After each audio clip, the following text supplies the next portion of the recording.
Good evening students. इस lecture में हम क्लास 10th साइंस के एसिड्स बेसिस एंड सॉल्ट्स की एक्टिविटी नंबर 2.13 को डिस्कस करेंगे। तो चलिए स्टार्ट करते हैं। फर्स्ट पॉइंट है right the formula of salts given below. हमें यहाँ पर कुछ सॉल्ट्स गिवन है और उनके हमें फॉर्मूले लिखने हैं। तो चलिए लिखते हैं। फर्स्ट है हमारे पास पोटेशियम सल्फेट K2SO4। सेकंड है सोडियम सल्फेट Na2SO4। थर्ड है calcium sulphate CaSO4।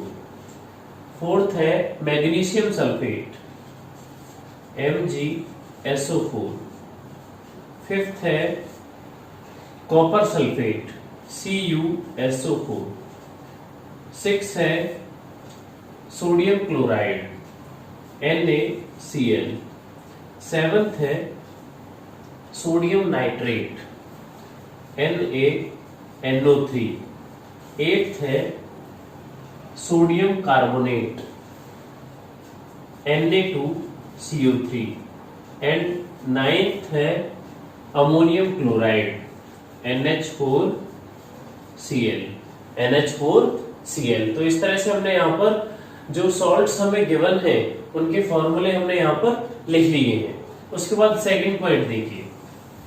Second point है हमारे पास identify the acids and bases from which the above salts may be obtained. उसके बाद हमें चेक करना है कि ये सॉल्ट्स जिन एसिड्स और बेसिस से फॉर्म हुए हैं, क्योंकि हम जानते हैं कि न्यूट्रलाइजेशन रिएक्शन में हमने पढ़ा है कि एसिड और बेस के कॉम्बिनेशन से क्या फॉर्म होता है, सॉल्ट प्लस वाटर।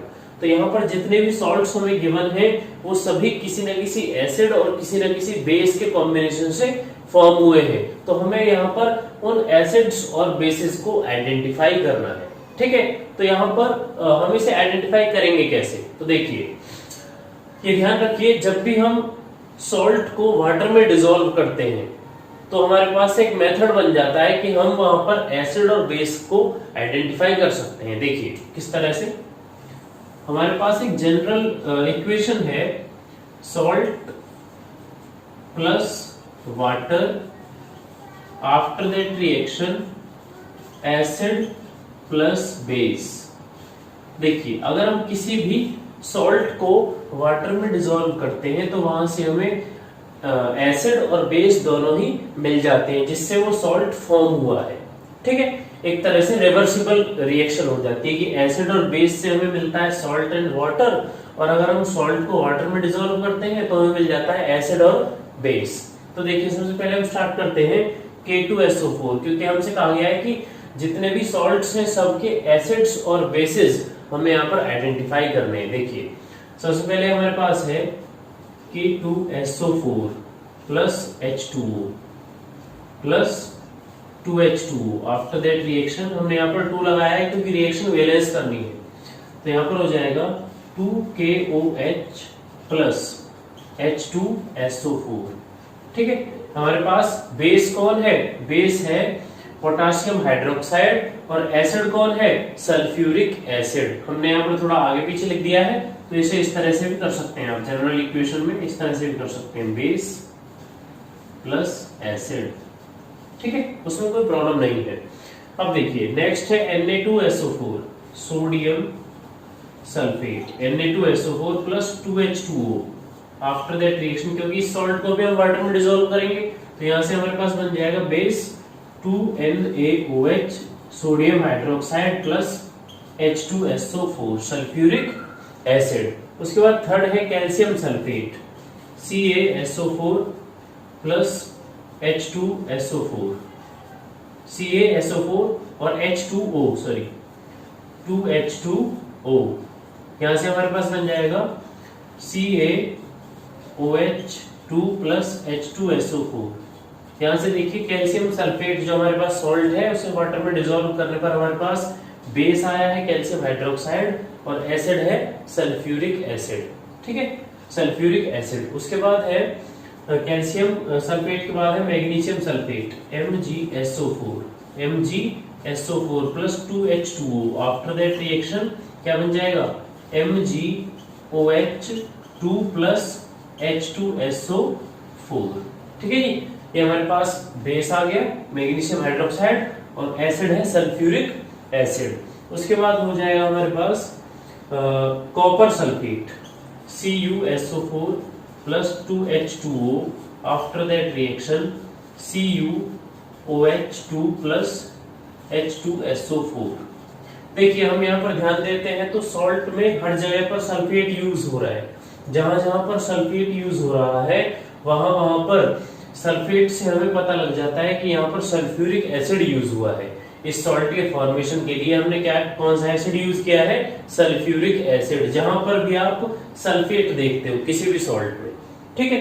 तो उसके बाद है हमारे पास सोडियम क्लोराइड, यहां से ये चेंज हो गया सोडियम क्लोराइड प्लस में H2O। After that reaction NaOH plus HCl। यहां से देखिए सोडियम क्लोराइड को वाटर में डिसॉल्व किया तो ये क्या बना, sodium hydroxide and hydrogen chloride. यहां से हाइड्रोजन क्लोराइड एसिड हो गया और सोडियम हाइड्रोक्साइड बेस हो गया। उसके बाद है sodium nitrate NaNO3 plus H2O। After that reaction क्या बनेगा, NaOH प्लस HNO3। यहां से देखिए NaNO3 ये क्या है, नाइट्रेट। और जहां पर भी नाइट्रेट सॉल्ट फॉर्म करता है, नाइट्रेट की जो फैमिली होती है वो हमेशा नाइट्रिक एसिड ही फॉर्म करेगी। ध्यान रखिए सॉल्ट जो रहेगा नाइट्रेट, सोडियम नाइट्रेट, यहाँ पर सोडियम हाइड्रोक्साइड का बनेगा बेस और नाइट्रिक एसिड बन जाएगा हमारे पास acid HNO3।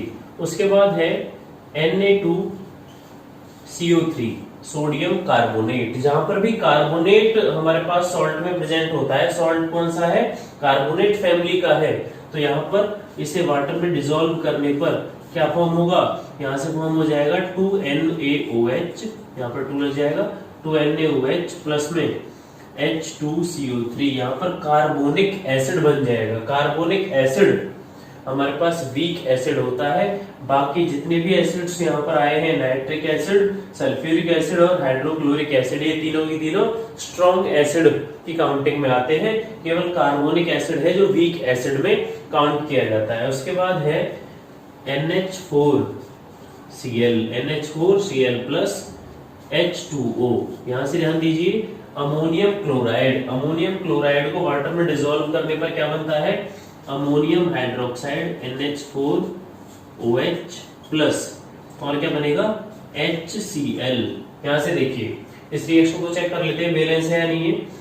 Ammonium N nitrogen हमारे पास है 1, नाइट्रोजन 1 है, हाइड्रोजन कितने हैं 4 and 2 6, 4 and 1 5 and 1 6। क्लोरीन कितने हैं 1, क्लोरीन 1 और ऑक्सीजन कितने हैं 1, ऑक्सीजन 1। तो इस तरह से हमने यहाँ पर सभी रिएक्शंस को लिख दिया है।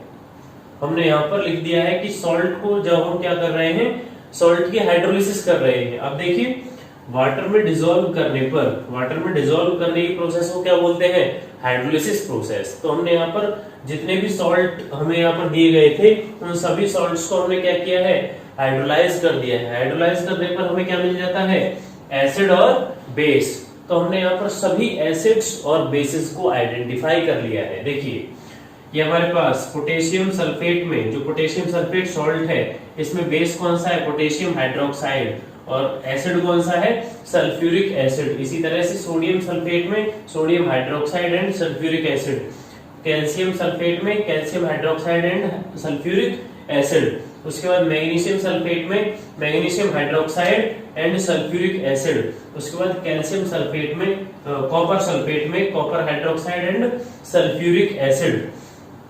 सोडियम क्लोराइड में sodium hydroxide and hydrogen chloride.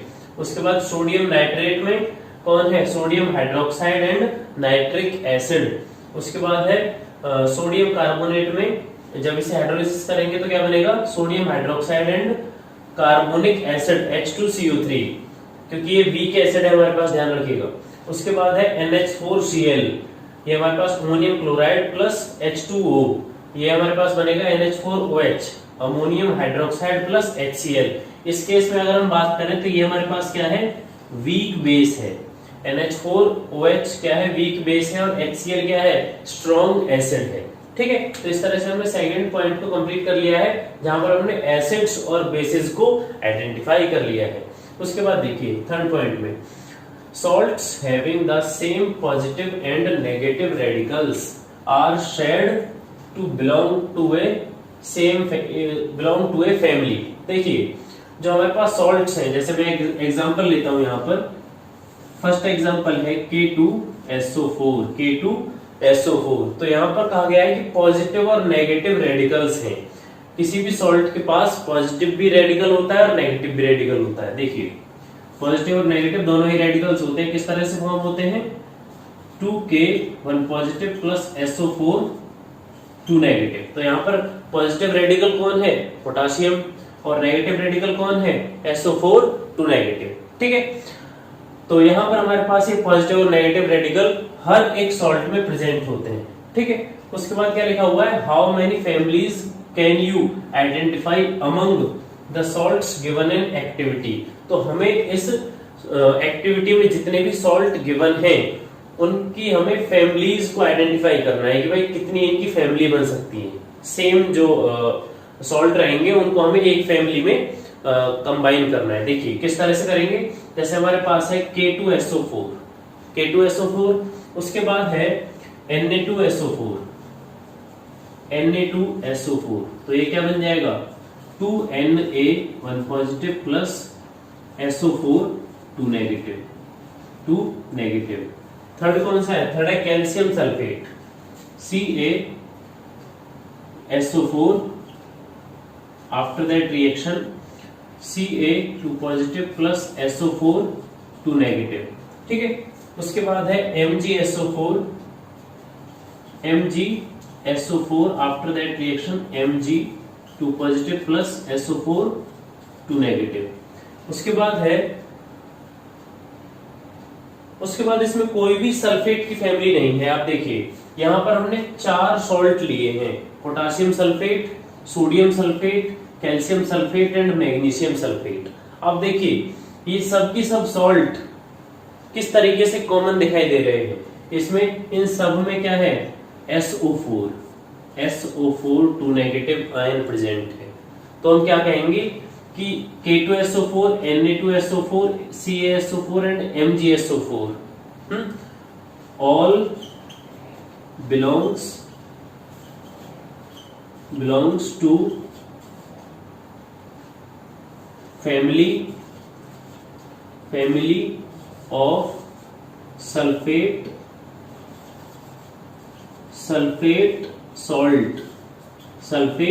salt। देखिए ये जितने भी सॉल्ट्स हैं, K2SO4, potassium sulphate, sodium sulphate, calcium sulphate, magnesium sulphate, ये चारों के चारों किस फैमिली से बिलोंग करते हैं, ये सल्फेट सॉल्ट की फैमिली से बिलोंग करते हैं। क्योंकि हर जगह पर कॉन्स्टेंटली क्या आपको दिखाई दे रहा है, यहाँ पर सल्फेट आयन। ठीक है, इस तरीके से यहाँ पर हमें आइडेंटिफाई करने के लिए कहा गया है। अब सेकंड फैमिली यहाँ पर चेक करते हैं। देखिए सेकंड फैमिली कौन सी है, देखिए यहाँ पर Na2SO4। अब मैं यहाँ पर फ्री रेडिकल शो नहीं करूंगा, डायरेक्टली आपको बताऊंगा। Na2SO4, NaCl, NaNO3, Na2CO3। अब देखिए यहां पर आपको कॉमन क्या दिखाई दे रहा है, सोडियम। हर जगह पर आपको सोडियम दिखाई दे रहा है, तो इसे हम क्या बोलेंगे, इसे हम बोलेंगे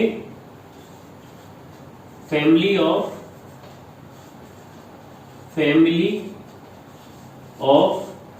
सोडियम सॉल्ट्स। तो हर जगह पर यहाँ पर कॉमन क्या है, sodium sulphate, sodium chloride, sodium nitrate and sodium carbonate. तो ये हमारे पास क्या हो गया, sodium salts, family of sodium salts. तो देखिए हमें फैमिली चेक करने के लिए कोई भी कॉमन देखना है, मतलब चाहे वो पॉजिटिव रेडिकल हो चाहे नेगेटिव हो, लेकिन कॉमन होना चाहिए। जैसे फर्स्ट में हमने चेक किया तो सल्फेट था, सेकंड में हमने चेक किया तो यहाँ पर कौन है, सोडियम है। मतलब यहाँ पर कौन था, पॉजिटिव रेडिकल, और यहाँ पर कौन था, नेगेटिव रेडिकल। उसके बाद देखिए यहाँ पर और अगर हम चेक करें तो और कौन कौन है, और यहाँ पर हो जाएगा देखिए NaCl, NH4Cl। तो NaCl और NH4Cl में क्या कॉमन है? क्लोराइड। ठीक है, तो हम यहाँ क्या लिखेंगे? All belongs to family of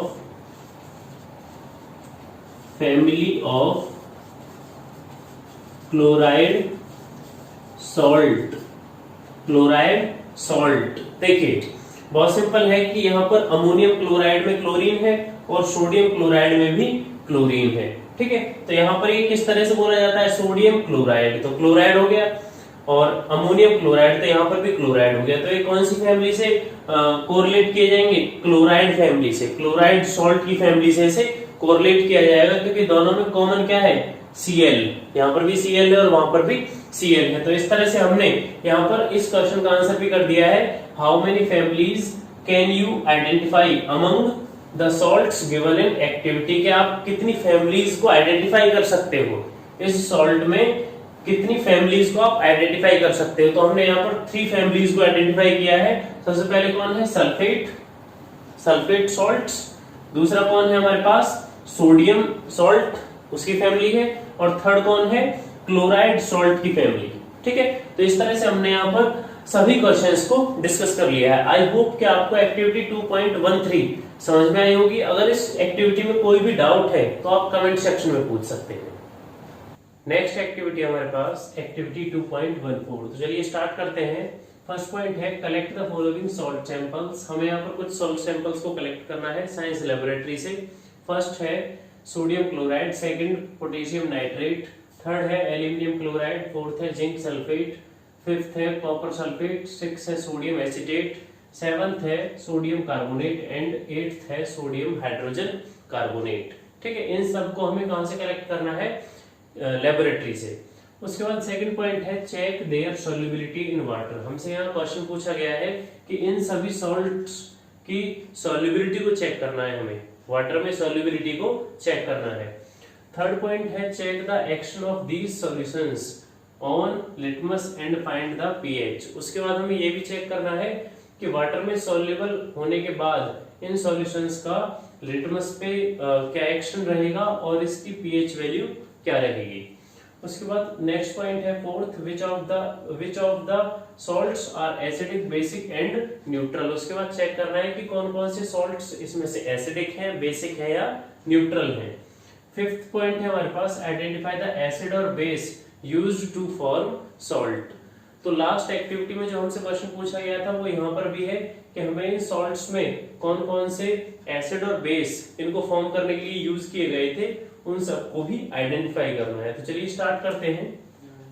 सबसे पहले हम इन सॉल्ट्स का फार्मूला लिख लेते हैं। सोडियम क्लोराइड NaCl, उसके बाद है potassium nitrate KNO3, aluminium chloride AlCl3, फिर है जिंक सल्फेट ZnSO4, फिर है कॉपर सल्फेट CuSO4, उसके बाद है सोडियम एसिटेट CH3COONA, उसके बाद है सोडियम कार्बोनेट Na2CO3, उसके बाद सोडियम हाइड्रोजन कार्बोनेट NaHCO3। तो इस तरह से हमने इन सभी सॉल्ट्स के फॉर्मूले यहाँ पर लिख लिए हैं। अब देखिए हमारे पास फर्स्ट क्वेश्चन है सेकंड पॉइंट में check there solubility in water. हमें इन सॉल्ट्स की सॉल्युबिलिटी को चेक करना है कि ये वाटर में सॉल्युबल है या नहीं है। उसके लिए हम क्या करेंगे? उसके लिए हम इन सभी सॉल्ट्स की रिएक्शन कराएंगे किसके साथ? वाटर के साथ। तो किस तरह से देखिए, अगर हम एक जनरल रिएक्शन देखें कि सॉल्ट के वाटर के साथ रिएक्शन होने पर क्या प्रोडक्ट फॉर्म होता है, तो salt plus water, then the product क्या रहेगा हमारे पास? Acid plus base. तो इसका मतलब क्या हुआ कि सॉल्ट का डिसोसिएशन हो जाएगा वाटर में, मतलब वो सॉल्युबल है वाटर में और क्या फॉर्म करेगा? एसिड और बेस, जिससे वो सॉल्ट फॉर्म हुआ है उन एसिड और बेस को वहां पर वो फॉर्म कर देगा प्रोडक्ट के फॉर्म में। तो यहाँ पर देखिए फर्स्ट क्या है हमारे पास? Salt NaCl। अगर हम इसे वाटर में डिसॉल्व करते हैं तो यहाँ पर देखिए क्या फॉर्म होगा? HCl एसिड है प्लस में NaOH बेस है। तो यहाँ पर देखिए सेकंड पॉइंट में जो क्वेश्चन है सॉल्युबिलिटी इन वाटर, तो देखिए सोडियम क्लोराइड को जब वाटर में डिसॉल्व किया, ठीक है, तो ये सॉल्युबल है या नहीं वाटर में, इस बात का इंडिकेशन हमें कहां से मिल गया कि ये डिसोसिएट हुआ, सोडियम क्लोराइड डिसोसिएट हुआ वाटर में और क्या फॉर्म हो गया, एसिड और बेस। इससे पता लगा कि सोडियम क्लोराइड वाटर में सॉल्युबल होता है। तो यहां से हमें पता लगा कि सोडियम क्लोराइड वाटर के साथ रिएक्शन करके क्या बनाएगा, हाइड्रोजन क्लोराइड और सोडियम हाइड्रोक्साइड। अब देखिए नेक्स्ट है हमारे पास potassium nitrate KNO3 plus H2O। After that reaction ये क्या बनाएगा, एसिड बनेगा HNO3 प्लस KOH। यहाँ पर रिएक्शन बैलेंस कर सकते हैं, H यहाँ पर 2 है और यहाँ पर भी 1 and 1 2H है और ऑक्सीजन कितने हैं 3 and 1 4 3 and 1 4। पोटेशियम 1 है, पोटेशियम 1 है यहाँ पर भी और नाइट्रोजन 1 है, नाइट्रोजन भी 1 है यहाँ पर। तो देखिए नाइट्रिक जो हमारे पास पोटेशियम नाइट्रेट है, इसको जब वाटर में डिसॉल्व किया गया तो ये भी सॉल्युबल होगा क्योंकि ये भी डिसोसिएट हो जाएगा एसिड और बेस में। उसके बाद देखिए नेक्स्ट है एल्यूमिनियम क्लोराइड AlCl3। AlCl3 को जब हम वाटर में डिसॉल्व करेंगे तो ये क्या बनाएगा, AlOH3 plus aluminium hydroxide plus कौन सा एसिड बनेगा, HCl। तो यहां से हम इसे वैलेंस कर सकते हैं इस तरीके से। देखिए यहाँ पर हमारे पास इसको वैलेंस करेंगे तो AlCl3, क्लोरीन 3 है यहाँ पर, तो क्लोरीन यहाँ पर 3 है और यहाँ पर हाइड्रोजन कितने हैं 3 2 6 है, 3 2 6 और यहाँ पर कितने हैं 3 and 3 6। ऑक्सीजन कितने हैं 3, ऑक्सीजन 3 और एल्यूमिनियम 1 है, एल्यूमिनियम 1 है। तो इस तरह से एल्यूमिनियम हाइड्रोक्साइड यहाँ पर क्या है, बेस है और हाइड्रोजन क्लोराइड क्या है, एसिड है। ये आगे पीछे हो जाए इसमें कोई प्रॉब्लम नहीं है, फॉर्म क्या होगा एसिड और बेस या बेस और एसिड कुछ भी कहते हैं, इसमें कोई दिक्कत नहीं है। जिंक सल्फेट नेक्स्ट है हमारे पास, जिंक सल्फेट, इसको वाटर में डिसॉल्व करेंगे तो क्या फॉर्म होगा देखते हैं। यहाँ पे एसिड कौन सा रहेगा हमारे पास H2SO4 प्लस ZnOH2। तो यहाँ पर वैलेंस कर देंगे इसे।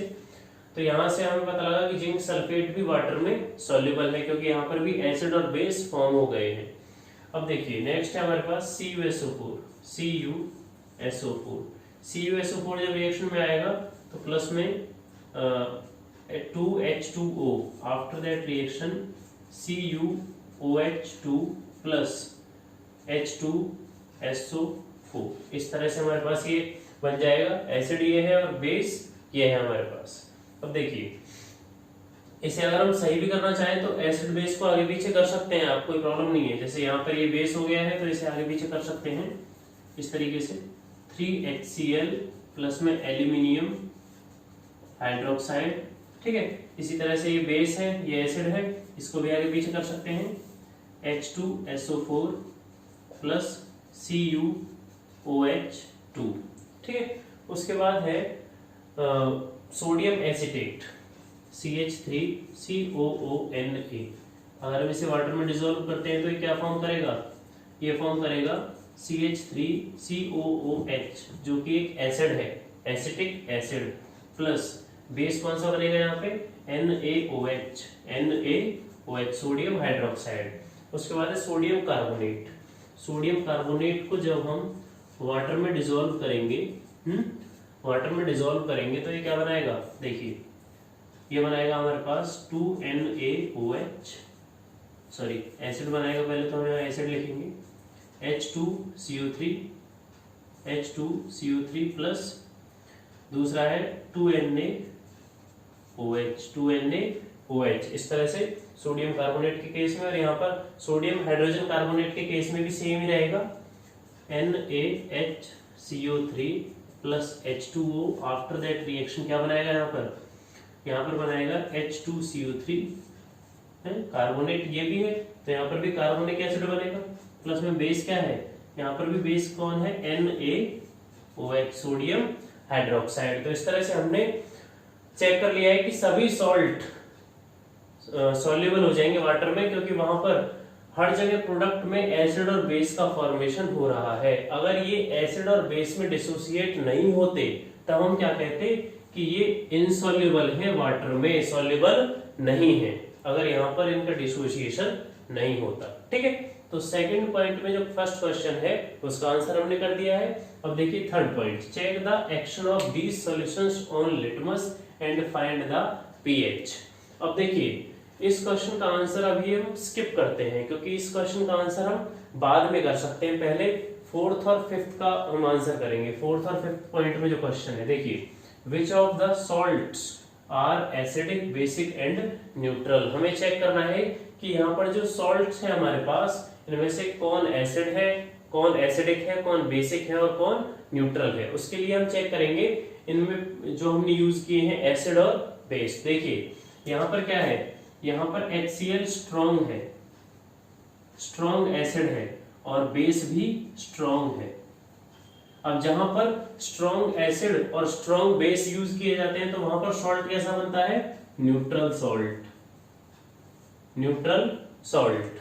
ठीक है, बात को समझे, जहां पर स्ट्रॉन्ग एसिड और स्ट्रॉन्ग बेस यूज किए जाते हैं न्यूट्रलाइजेशन रिएक्शन में तो वहां पर जो सॉल्ट बनता है वो कैसा है, न्यूट्रल। उसके बाद है पोटेशियम नाइट्रेट में, ये नाइट्रिक एसिड है, ये भी स्ट्रॉन्ग है, स्ट्रॉन्ग है और KOH है, ये भी स्ट्रॉन्ग है। देखिए नाइट्रिक एसिड ये स्ट्रॉन्ग एसिड है और पोटेशियम हाइड्रोक्साइड स्ट्रॉन्ग बेस है, तो यहां पर भी ये कैसा बनेगा, neutral salt, NEUTRAL, neutral salt. ध्यान से समझते जाइए भाई। ठीक है, उसके बाद है एल्यूमिनियम क्लोराइड। एल्यूमिनियम क्लोराइड से हमें कौन सा एसिड और कौन सा बेस मिल रहा है, यहां से एसिड तो मिल रहा है स्ट्रॉन्ग, स्ट्रॉन्ग एसिड, लेकिन बेस है वो क्या है, वीक बेस, वीक बेस।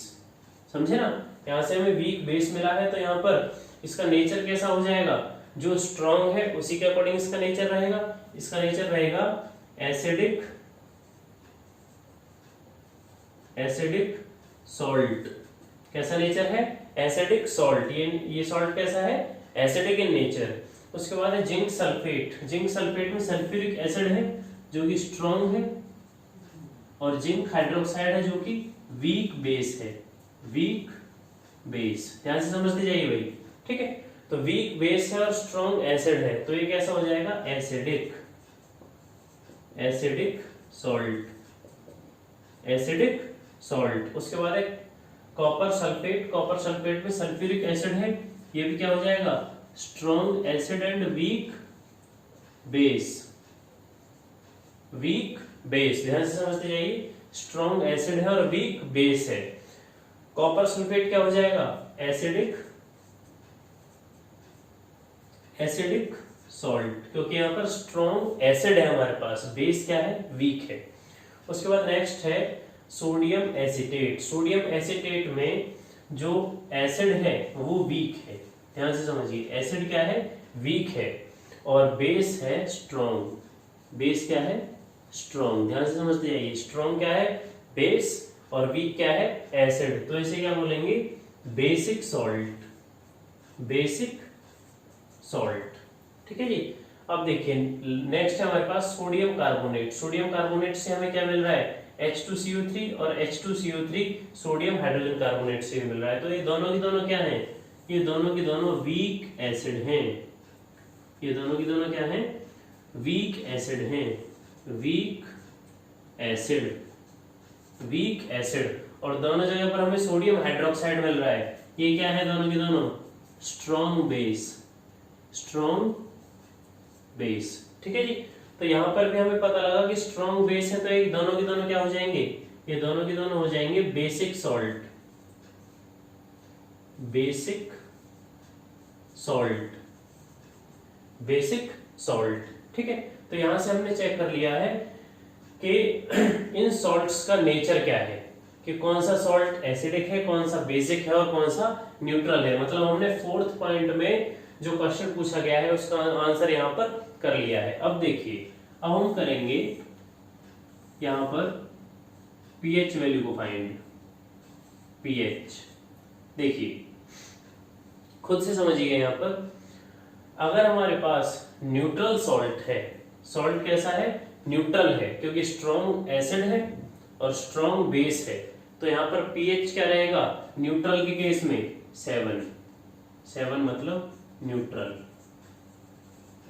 तो हमें यहाँ पर देखो क्वेश्चन हमसे बहुत सिंपल पूछा गया है, check the action of these solution on litmus and find the pH. हमें पीएच एसिड और बेस का फाइंड नहीं करना है, हमें पीएच फाइंड करना है उस सॉल्ट का जिस एसिड और बेस से मिलकर वो सॉल्ट बना है।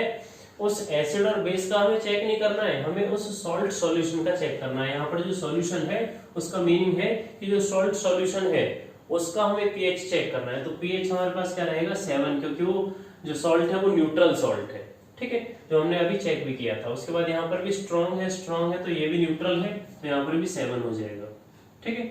उसके बाद थर्ड है, ये एसिडिक सॉल्ट है। अब एसिडिक सॉल्ट का मतलब क्या हुआ कि एसिड वहां पर स्ट्रॉन्ग है, और एसिड के केस में पीएच क्या हो जाता है, पीएच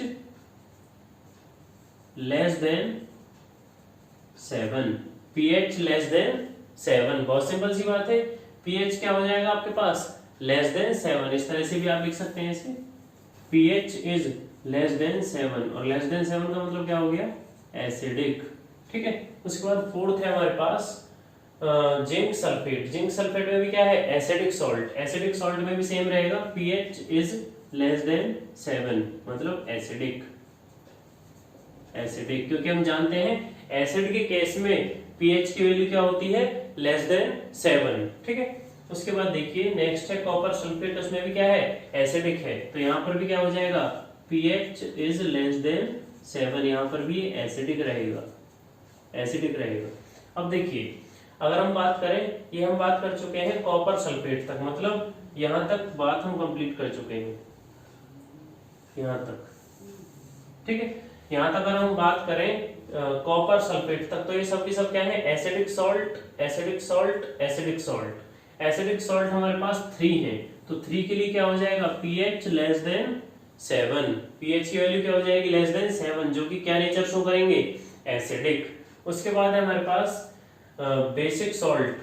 बेसिक सॉल्ट कौन है हमारे पास सोडियम एसिटेट, उसके बाद सोडियम कार्बोनेट और सोडियम हाइड्रोजन कार्बोनेट। तीनों में ही वीक बेस है और स्ट्रॉन्ग वीक एसिड है और स्ट्रॉन्ग बेस है। और अगर बेसिक सॉल्ट है हमारे पास तो पीएच की वैल्यू तीनों के लिए क्या हो जाएगी pH is greater than 7, pH is greater than 7, क्योंकि हम जानते हैं बेसिक नेचर जब होता है किसी भी सॉल्यूशन का तो वहां पर पीएच की वैल्यू 7 से ज्यादा होती है, न्यूट्रल में 7 होती है और बेसिक में 7 से ज्यादा होती है। तो pH is greater than 7 and pH is greater than 7, ठीक है। तो यहां पर 3 के लिए 3 सॉल्ट सॉल्यूशंस के लिए pH की जो वैल्यू है वो 7 से ज्यादा हो जाएगी। मतलब इसका मतलब क्या हुआ यहाँ पर बेसिक, बेसिक, बेसिक और यहां पर भी बेसिक, ठीक है। ये हमने यहाँ पर चेक कर लिया है पीएच वैल्यू को, ठीक है। अप्रोक्सीमेशन में हमने यहाँ पर पीएच वैल्यू को चेक कर लिया है। अब हमें क्या चेक करना है लिटमस पेपर पर एक्शन, कि भाई लिटमस पेपर को किस तरह से चेंज करेंगे। अब आप खुद से देखिए, अगर न्यूट्रल सॉल्यूशन है तो न्यूट्रल सॉल्यूशन में ना तो रेड ब्लू में चेंज होगा और ना ही ब्लू रेड में चेंज होगा। तो यहां पर क्या लिखेंगे हम no change, no change. No change क्यों लिखा है क्योंकि सॉल्यूशन हमारा क्या है न्यूट्रल, ठीक है। और यहां पर भी न्यूट्रल है, आप देखिए ये दोनों ही केसेस में यहां पर भी न्यूट्रल है, न्यूट्रल है, तो यहां पर भी सेम रिजल्ट ही रहेगा। 7 है तो यहां पर भी नो चेंज रहेगा। अगर हम सोडियम क्लोराइड और पोटेशियम नाइट्रेट इन सॉल्यूशंस को लिटमस पेपर से एक्शन पे चेक करें तो हमें क्या मिलेगा नो चेंज, ना तो रेड ब्लू में कन्वर्ट होगा और ना ब्लू रेड में कन्वर्ट होगा। उसके बाद है pH is less than 7, less than 7, less than 7। 3 cases में हमारे पास pH की वैल्यू क्या है लेस देन 7, मतलब एसिडिक इन नेचर। और अगर कोई भी सॉल्यूशन एसिडिक है, ध्यान से समझिए, अगर कोई भी सॉल्यूशन एसिडिक है और वो एसिडिक सॉल्यूशन कौन कौन से हैं एल्यूमिनियम क्लोराइड, जिंक सल्फेट और कॉपर सल्फेट, ये तीनों की तीनों सॉल्ट सॉल्यूशन कैसे हैं? Acidic salt, acidic salt. और एसिड के केस में हम क्या कहते हैं? Blue to red, blue to red. कि भाई अगर हम ब्लू लिटमस पेपर को इन सॉल्यूशंस में डिप करेंगे, जो एसिडिक सॉल्ट सॉल्यूशंस हैं इनमें डिप करेंगे, तो वो किस में कन्वर्ट हो जाएंगे? Blue colour to red. ठीक है, इसमें भी सेम रहेगा, ब्लू टू रेड। और थर्ड है इसमें भी ब्लू टू रेड। ठीक है, अब देखिए यहां पर हमारे पास बेसिक सॉल्यूशंस हैं। यहां पर CH3COO ये भी बेसिक सॉल्ट है, Na2CO3 सोडियम कार्बोनेट ये भी बेसिक सॉल्ट है, और NaHCO3 सोडियम हाइड्रोजन कार्बोनेट ये भी बेसिक सॉल्ट है। तो इस केस में pH की वैल्यू 7 से ज्यादा है, और 7 से ज्यादा होने पर, बेसिक नेचर होने पर क्या रिजल्ट शो होगा? लिटमस पेपर में हमें क्या रिजल्ट शो होगा? हम देखते हैं कि बेसिक नेचर में रेड लिटमस किस में कन्वर्ट होता है? ब्लू में। रेड लिटमस किस में कन्वर्ट होता है?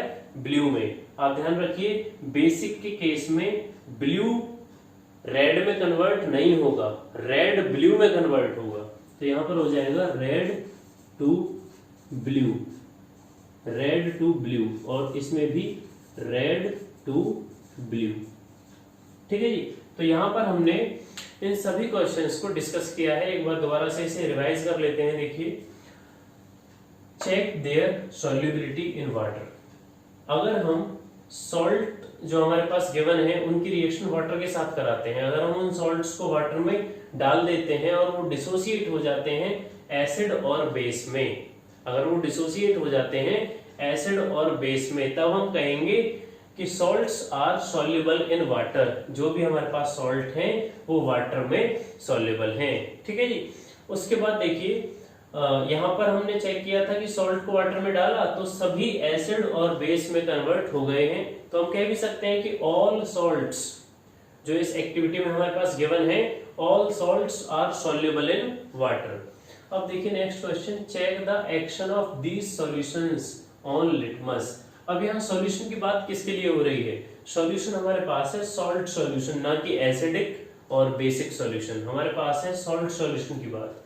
तो सॉल्ट सॉल्यूशंस का लिटमस पर क्या एक्शन रहेगा और उनकी पीएच वैल्यू क्या रहेगी। तो हमने यहाँ पर इन क्वेश्चंस को भी डिस्कस कर लिया है कि लिटमस पेपर पर क्या एक्शन रहेगा। तो यहाँ पर स्टार्टिंग के जो दो हैं हमारे पास, सोडियम क्लोराइड और पोटेशियम नाइट्रेट, दोनों में नो चेंज रहेगा क्योंकि वो न्यूट्रल सॉल्ट है, न्यूट्रल सॉल्ट है। न्यूट्रल में जो पीएच की वैल्यू होती है वो 7 होती है, और लिटमस पे नो एक्शन शो करते हैं। ठीक है, और उसके बाद अगले 3 हैं जो हमारे पास, कौन कौन से? अगले 3 हमारे पास aluminium chloride, zinc sulphate and copper sulphate. ये सब की सब क्या है? एसिडिक सॉल्ट है, और जो एसिडिक इन नेचर है वो पीएच की वैल्यू 7 से कम शो करेंगे, और एसिडिक इन नेचर है तो वो लिटमस पेपर पे जो एक्शन शो करेंगे वो रहेगा ब्लू टू रेड। वो ब्लू को रेड में कन्वर्ट करेंगे, रेड को ब्लू में कन्वर्ट नहीं करेंगे। वो रेड में, रेड लिटमस को रेड ही रहने देंगे। ठीक है, उस पर नो एक्शन रहेगा। उसके बाद है नेक्स्ट 3 सोडियम एसीटेट, जो हमारे पास सॉल्ट है। ये कौन सा है? बेसिक सॉल्ट है। सोडियम कार्बोनेट और सोडियम हाइड्रोजन कार्बोनेट, ये तीनों की तीनों बेसिक सॉल्ट है, क्योंकि यहाँ पर वीक एसिड है और स्ट्रॉन्ग बेस है। तो यहाँ पर पीएच की वैल्यू क्या हो जाएगी? बेस के केस में 7 से ज्यादा। ठीक है, पीएच की वैल्यू 7 से ज्यादा हो जाएगी। और लिटमस पेपर पे एक्शन रहेगा red to blue, red to blue. वो रेड लिटमस को ब्लू में कन्वर्ट करेंगे, ना कि ब्लू को रेड में। ब्लू लिटमस को वो चेंज नहीं करेंगे। ठीक है, उस पर नो चेंज रहेगा। उसके बाद देखिए, which of the salts are acidic, basic and neutral. तो ये भी हमने चेक कर लिया है। जहां पर स्ट्रॉन्ग बेस स्ट्रॉन्ग एसिड है वो न्यूट्रल है, जहां पर स्ट्रॉन्ग एसिड है वीक बेस है वो एसिडिक सॉल्ट है, जहां पर वीक एसिड है स्ट्रॉन्ग बेस है वो बेसिक सॉल्ट है। ठीक है जी। उसके बाद है आइडेंटिफाई द एसिड और base used to form salt. ठीक है, सबसे लास्ट वाला क्वेश्चन हमने सबसे पहले किया था, क्योंकि रिएक्शन लिखते टाइम हमें पता लग गया कि कौन कौन से एसिड यूज हुए हैं। यहाँ पर जैसे सोडियम क्लोराइड है तो इसको फॉर्म करने के लिए कौन कौन से एसिड यूज होते हैं? HCl and NaOH, sodium hydroxide और हाइड्रोजन क्लोराइड। तो इस तरह से हमने सभी सॉल्ट्स के लिए एसिड और बेसिस को आइडेंटिफाई भी इसमें कर लिया है। आई होप कि आपको ये सारे क्वेश्चन समझ में आए होंगे। अगर इस एक्टिविटी में कोई डाउट है तो आप कमेंट सेक्शन में पूछ सकते हैं।